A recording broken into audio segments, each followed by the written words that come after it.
Hi guys, dito kami ngayon sa Dubai Mall. Ayan, ang kasama ko guys. Tinayagan kasi kami ni Amo. Galagala.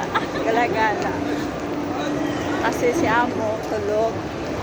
Kami siya nag-alaga ng bata. Kasi natulog kasi halaga ko.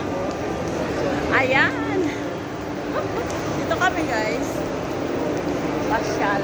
Habang Bibili daw si Ate Virgin ng Louis Vuitton.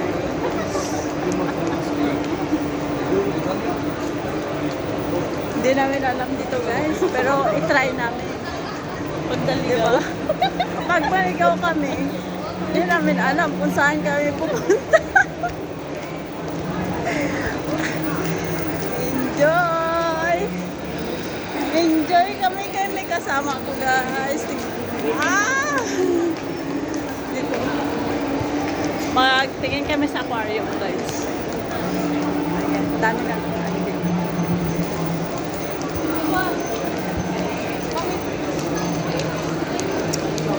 Pasya lang kami dito. Pasya lang.